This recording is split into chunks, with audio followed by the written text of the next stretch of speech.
বন্ধুরা, বিশ্বকাপে India versus Australia ম্যাচে ওটা বল টেম্পারিং ইস্যুতে যেন কন্ট্রোভার্সি কমার নামই নিচ্ছে না।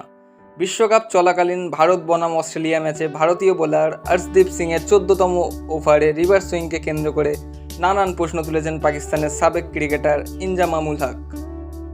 তার মতে, বল পুরনো না হওয়া সত্ত্বেও কীভাবে ভারতীয় বোলাররা রিভার্স সুইং পাচ্ছেন। তিনি সরাসরি ভারতীয় দলের ওপর আঙুল ওঠান, যেন তারা বল টেম্পারিংয়ের সাথে যুক্ত হলেও হতে পারে। এই প্রসঙ্গে ভারতীয় ক্যাপ্টেন রোহিত শর্মাকে প্রশ্ন করলে রোহিত শর্মা বলেন যে সেন্ট লুইসে তখন রিভার্স সুইংয়ের কন্ডিশন ছিল, হাওয়ার ডাইরেকশনের জন্যই বল রিভার্স সুইং হচ্ছিল। তিনি আরও বলেন যে তাদেরকে মাথাটা ব্যবহার করা উচিত। এর উত্তরে আবার পাল্টা উত্তর দেন ইনজামাম। তিনি বলেন, দুনিয়াকে আমরাই দিয়েছি রিভার্স সুইং, তাই আমাদেরকে শেখানোর কোনো দরকার নেই। এভাবে উত্তরের পাল্টা উত্তর আসতেই থাকছে। এরপর এক পডকাস্ট চ্যানেলে মোহাম্মদ শামিকে এই নিয়ে প্রশ্ন করা হলে তিনি বলেন, ওনারা করলে সেটাই স্কিল আর আমরা করলে বল টেম্পারিং।